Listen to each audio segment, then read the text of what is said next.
విద్యార్థులకు సంబంధించి మార్కుల ఎజెండా మనకు కనపడతా ఉంది. ఆర్టిఫిషియల్ ఇంటెలిజెన్స్ వచ్చింది, రోబోటిక్ వచ్చింది. ఏమొచ్చినా సైన్స్ అండ్ టెక్నాలజీ పెరిగిన విద్య ఉద్యోగం ఉపాధి అవకాశాలకు సంబంధించి కానీ సార్వభౌమాధికారానికి సంబంధించి కానీ ఏమొచ్చినా ఇలా పేరెంట్స్ మైండ్ సెట్స్ మారట్లేదు.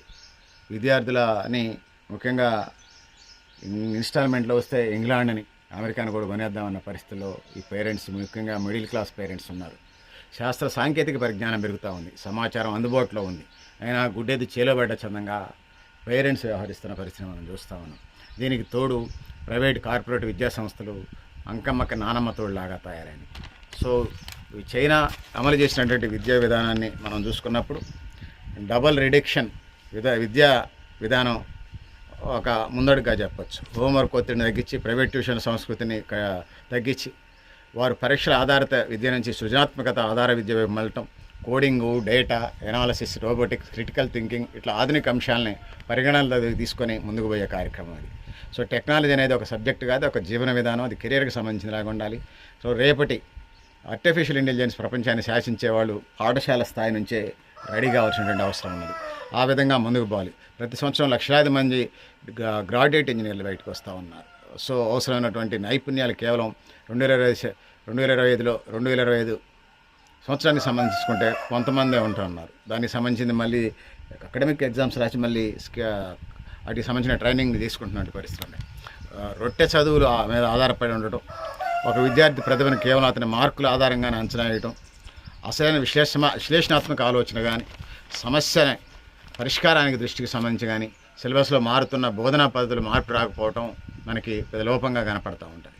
సో ప్రధానంగా అలా కోచింగ్ ఏదైనా నోటిఫికేషన్ పెడితే కోచింగ్ సెంటర్లు మనకు కనపడుతూ ఉంటాయి. హైదరాబాద్లో అశోక్ నగర్ కానీ రాజస్థాన్లో కోటా విద్యా ట్రైనింగ్ సెంటర్స్ ఏరియాస్ అవన్నీ అట్లా ఉన్నది మన పరిస్థితి. So AI, machine learning, data science ఇట్లా అనేక అంశాలు ఉన్నప్పటికీ కూడా ఏది జాబ్ వస్తే ఏది ఉపాధినిస్తే అటువైపే మన వాళ్ళు మళ్ళేటట్టుగా ఉన్నారు. సో ఆ విధంగా ఉంటేనే సరిపోదు, భవిష్యత్ కార్యాచరణ చేయాల్సిన అవసరం ఉంది. సో ప్రాజెక్ట్ ఆధారిత విద్యను ప్రోత్సహించాలి. ఏఐలో ఉపాధ్యాయులు కూడా వాటిని కంప్యూటరీకరణకు సంబంధించి కంప్యూటర్ భాషలు నేర్చుకునే ప్రయత్నం చేయాలి. భాషలు, సామాజిక శాస్త్రం, గణితం ఇట్లా అనేక సబ్జెక్టులో ఏఐని ఎలా ఉపయోగించి ముందుకు పోవాలి, పిల్లలకి ఎక్స్ప్లెయిన్ చేయాలి, దానికి సంబంధించి తను ట్రైన్ కావాల్సిన అవసరం ఉంది. సో ఆ విధంగా ముందుకు పోవాల్సిన అవసరం ఉంది. సో సోదరులారా, సోదరిమణులారా, సో ఆ విధంగా ముందుకు పోవాల్సిన అవసరం అయితే ఉన్నదని తెలియజేసుకుంటూ, సో విద్యార్థులకు సంబంధించి డిజిటల్ మౌలిక వస్తువుల్ని అందుబాటులోకి తీసుకురావాలి.